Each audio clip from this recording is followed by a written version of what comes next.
तुमच्याही करिअरमध्ये ब्रेक लागलाय का? किंवा तुमचा कॉन्फिडन्स कमी झालाय का? किंवा तुम्हाला तुमचं करिअर रिस्टार्ट करायचं आहे का? जर तसं असेल तर हा व्हिडिओ तुमच्यासाठी आहे. अनेक वेळेला आपण बायका करिअरमध्ये ब्रेक घेतो, आपल्या कुटुंबासाठी ब्रेक घेतो आणि ब्रेक नंतर ते करिअर कसं चालू करायचं ते आपल्याला समजत नाही. खूप वेळेला अनेक गोष्टी आपल्या समोर येतात, पण त्या कशा घ्यायच्या ते समजत नाही. कुठून सुरुवात करावी हे कळत नाही. आणि या सगळ्या प्रश्नांची उत्तरं जर तुम्हाला हवी असतील तर हा व्हिडिओ शेवटपर्यंत पाहत राहा. नमस्कार, मी सुखदा आणि शेअर द स्टोरी मध्ये तुमचं मनापासून स्वागत. आज आपण बघणार आहोत विमेन करिअर हे त्यांच्यासाठी किती इम्पॉर्टंट आहे. हा फक्त पैसे कमवण्याचा एक मार्ग नाहीये, तर ती त्यांची स्वतःची ओळख आहे. अनेक वेळेला असं होतं की अगदी पीकवर जेव्हा आपण काम करत असतो, नोकरी करत असतो किंवा कुठल्याही ऑर्गनायझेशन मध्ये एका डेझिग्नेशनला काम करत असतो, अचानक आपल्या करिअरला ब्रेक लागतो. तो कुटुंबासाठी घ्यावा लागतो. अनेक वेळेला असं होतं की घरातून सपोर्ट नसतो, त्यामुळे आपल्याला स्टे ॲट होम किंवा वर्क फ्रॉम होम असं काही करायला लागतं. मग दिवसभराचं काम, मुलांचं सगळं करणं किंवा कुटुंबाचं सगळं करणं, यामुळे आपल्याला आपल्या कामामध्ये वेळ द्यायला जमत नाही आणि त्यामुळे खूप वेळेला बायका आपल्या करिअरमध्ये ब्रेक घेतात. पण तो ब्रेक किती मोठा असावा किंवा तो किती मोठा करण्याची गरज आहे किंवा कुठे रिस्टार्ट करण्याची गरज आहे हे मात्र प्रत्येकाने आपापलं चेक करावं. आता करिअर रिस्टार्ट करणं म्हणजे पुन्हा एकदा जॉबच करणं अशातला भाग नाही. आणि करिअर म्हणजे फक्त पैसे कमवणं हा सुद्धा अर्थ होत नाही. खूप वेळेला असं होतं की या सगळ्या धकाधकीच्या जीवनामध्ये आपल्याला काय करायचंय, आपल्याला काय आवडतंय याबद्दल कोणीच विचार करत नाही. आणि मग ती बाई सुद्धा शेवटी विसरून जाते की आपल्याला नक्की काय करायचं असतं. तर अशा वेळेला ब्रेक नंतर जेव्हा आपण परत येतो तेव्हा हा आपल्याकडे गोल्डन चान्स असतो हे शोधायला की आपल्याला नक्की काय करायचंय किंवा आपल्याला नक्की काय आवडतंय. माझ्या कित्येक मैत्रिणी ब्रेक नंतर त्यांनी स्वतःचा बिझनेस सुरू केलेला आहे किंवा त्यांना आवडती गोष्ट, त्यांची पॅशनेट गोष्ट त्यांनी पुन्हा रिस्टार्ट केली आहे. याचाच अर्थ तुम्ही जॉबच करायला पाहिजे अशातला भाग नाही, पण स्वतःला शोधणं जास्त गरजेचं आहे. आता एक रियालिटी चेक देते. आता हे करणं तितकं सोपं नाहीये आणि पण इम्पॉसिबल तर त्याहून नाहीये. मग नक्की काय करायला पाहिजे? तर आत्ताच्या ट्रेंडिंग युगामध्ये काय चालू आहे याचा नीट अभ्यास करणं गरजेचं आहे. आणखीन एक रियालिटी चेक आहे. सध्या डिजिटल युगामध्ये इतक्या ऑपॉर्च्युनिटीज आहेत, त्यातून काही स्किल सेट शिकून आपण पुन्हा एकदा आपलं करिअर मार्गावर आणू शकतो. आणि ते कसं आणू शकतो आता पुढच्या 5 पॉइंट्स मध्ये मी तुम्हाला हे सांगणार आहे. Point number 1, accept your gap. तुमचा गॅप स्वतःला आधी कन्व्हिन्स करा की तुम्ही का गॅप घेतला होता. एकतर तुम्ही तुमच्या कुटुंबासाठी गॅप घेतला होता, तो आधी तुम्हाला कन्व्हिन्स व्हायला पाहिजे आणि मग तुम्ही बाकीच्यांना कन्व्हिन्स करू शकता. आता यामध्ये जेव्हा करिअर पुन्हा स्टार्ट करतो तेव्हा रिजेक्शन्स येणार. रिजेक्शन्स हे सगळीकडे असतात, पण त्याला टॅकल करताना तुम्ही स्वतःला डिमोटिवेट करता कामा नये. म्हणजेच जेव्हा तुम्ही समोरच्याला सांगता की मी करिअरमध्ये गॅप घेतला होता, तो गॅप तुम्हाला जस्टिफाय करता आला पाहिजे की मी माझ्या कुटुंबाला प्रायोरिटी दिली आणि म्हणून मी गॅप घेतला आणि म्हणून मी आता पुन्हा करिअर रिस्टार्ट करते. असं सांगितल्यामुळे तुम्ही तुमच्याच गॅपकडे किंवा तुमच्याच ब्रेककडे बघण्याचा दृष्टिकोन बदलता आणि समोरच्यालाही बदलायला लावता. माझ्या कित्येक मैत्रिणी IT मध्ये जॉब करत होत्या. नंतर काही कारणामुळे त्यांना करिअरमध्ये ब्रेक आला. मग तो ले ऑफचा असू दे, लॉकडाऊनमुळे असू दे, कुटुंबाची प्रायोरिटी असू दे, पण त्यांचा ब्रेक आला.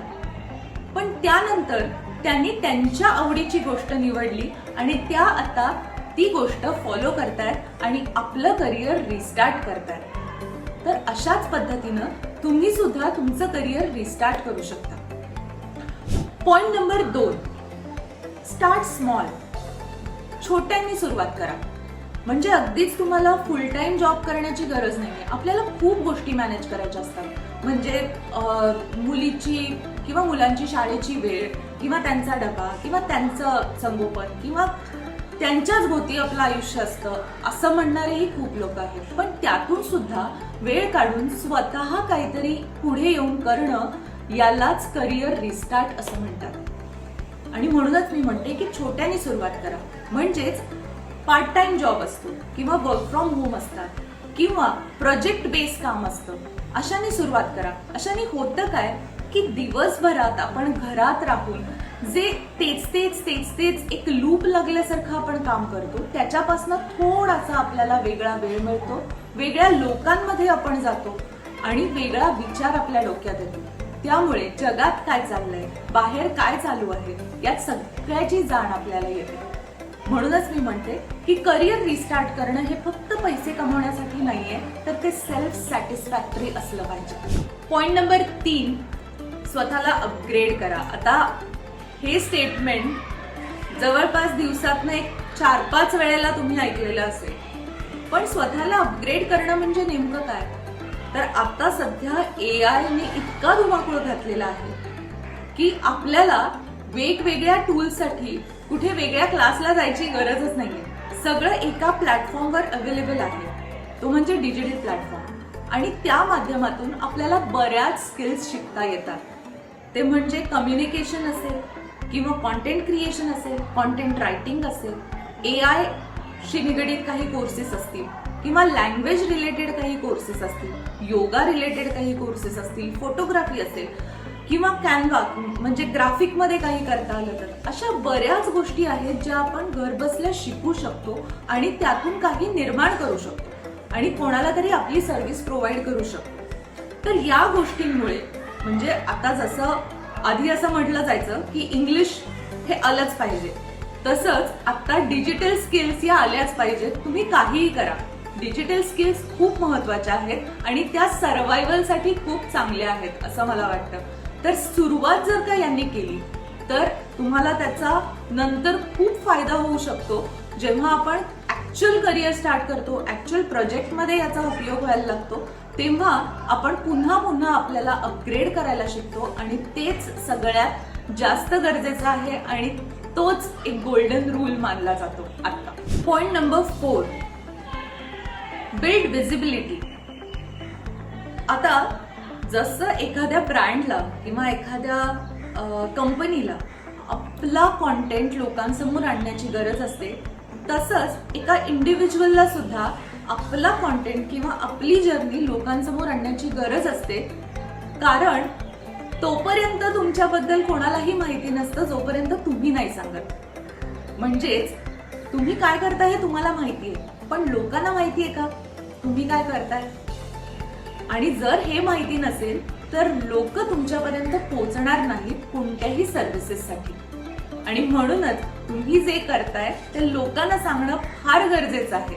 त्यामुळे ट्विटर, लिंक्डइन किंवा इंस्टाग्राम किंवा युट्यूब यासारखे प्लॅटफॉर्म जे आहेत, तर ते अगदीच तुम्ही रील्स किंवा कॅमेऱ्यासमोर डान्स केला नाही तरी चालेल, पण अगदीच तुम्हाला जे काही वाटतंय किंवा तुमच्याकडे जी सर्व्हिसेस आहेत, तुमच्याकडे जे नॉलेज आहे, ते तुम्हाला या माध्यमातून लोकांपर्यंत पोहोचवण्याची सगळ्यात जास्त गरज आहे असं मला वाटतं. आणि त्यामुळेच तुम्हाला जे काही येतंय ते लोकांना कळण्यासाठी या माध्यमांचा तुम्ही उपयोग करून घ्यावा असंही मला वाटतं. पॉइंट नंबर 5, आणि हा सगळ्यात महत्वाचा पॉइंट आहे. जसं मी मगाशी म्हटलं की आपण स्वतःच आपल्याला गिल्ट देत असतो, तर त्याच पद्धतीनं आपण स्वतःला प्रेझेंट करायला शिकलं पाहिजे आणि ते सुद्धा कॉन्फिडेंटली. आतापर्यंत तुम्ही रिस्पॉन्सिबिलिटीज वेगळ्या हँडल केल्या होत्या आणि आता इथून पुढे तुम्ही वेगळ्या रिस्पॉन्सिबिलिटीज हँडल करताय. तर ही एक स्टोरी तुम्हाला माहिती असणं फार गरजेचं आहे. आणि जेव्हा तुम्ही कन्व्हिन्स असाल तेव्हाच तुम्ही लोकांना कन्व्हिन्स करू शकता. आपल्याला खूप वेळाला असं वाटतं की आपण खूप मागे पडलोय किंवा आपल्याला काही येत नाही किंवा आपण खूप वेळ घालवलाय आयुष्यात. असं नाहीये. तुम्ही खूप गोल्डन वेळ तुमचा तुमच्या फॅमिलीसाठी दिलेला आहे आणि त्याचा तुमच्या फॅमिलीला नक्कीच फायदा झालेला आहे असं मला वाटतं. तर त्याचं प्राऊड बाळगा, त्याचा एक अभिमान बाळगा आणि मग लोकांसमोर जा आणि मग बघा काय गेम चेंज हो. Point number 6, consistency. आता हा सुद्धा शब्द रोज आपण ऐकत असतो वेगवेगळ्या माध्यमातून, पण खरंच कन्सिस्टन्सी हा गेम चेंजर आहे. त्याचं कारण असं आहे की आपण खूप वेळेला काही गोष्टी करतो, 8 दिवस करतो, 9व्या दिवशी काहीतरी येतं आणि मग 10व्या दिवशी आपण सोडून टाकतो. पण तसं न करता 21 डेज चॅलेंज किंवा 30 डेज चॅलेंज असं समजा घेतलं तर आपल्याला त्या 30 दिवसात त्या गोष्टींची सवय लागते आणि मग आपलं रुटीन बसून जातं. आणि म्हणूनच ते 21 डे मॅजिक किंवा 30 डे मॅजिक का म्हणतात ते याच्यासाठी. पण कन्सिस्टन्सी ही खरंच खूप जास्त महत्वाची आहे आणि कन्सिस्टन्सी कायम रिझल्ट सुद्धा देते. आता खूप वेळेला असं होतं की तुम्ही काहीतरी नवीन गोष्टी शिकता, पण ते लोकांसमोर जायला उशीर लागतो किंवा कसं जायचं ते कळत नाही. तर या माध्यमातून तुम्ही जर का काही लिहायला चालू केलं, काही एक्सपिरियन्सेस शेअर करायला चालू केले, 2 दिवसातनं एकदा पोस्ट केली, 3 दिवसातनं एकदा पोस्ट केली, तर साधारणपणे महिन्याभरानंतर तुमचा सफिशियंट कॉन्टेंट तयार झालेला असतो आणि मग तो लोकांसमोर यायला वेळ लागत नाही. आता फोटोग्राफी साठी एक उदाहरण देते. तर माझी एक मैत्रीण खूप सुंदर फोटोग्राफी करते. तर तिने काय केलं, तिच्याच मुलांचे फोटोग्राफ्स काढून तिचं एक चॅनल बनवून तिने स्वतः पोस्ट करायला सुरुवात केली आणि तिच्याच सोसायटीमधले काही लोक तिला अप्रोच झाले की माझंही फोटोशूट करायचं आहे, मला फोटोशूट करून घ्यायचं आहे किंवा माझ्या मुलांचं करायचं आहे आणि अशा पद्धतीनं तिला क्लायंट्स मिळायला लागले. तर हाच तो रिस्टार्टचा पॉइंट असतो. तर फक्त तुम्हाला सुरुवात करायची गरज आहे, बाकी सगळं आपोआप होतं. हे 6 पॉइंट्स तुम्हाला कसे वाटले आणि तुम्हाला तुमची जर्नी परत रिस्टार्ट करायची असेल तर तुम्हाला या पॉइंटचा उपयोग होणार आहे की नाही हे मला कमेंट करून नक्की सांगा. आणि तुम्ही जर का करिअरमध्ये रिस्टार्ट करायचा विचार करत असाल तर काय करणार आहात हे सुद्धा मला सांगा.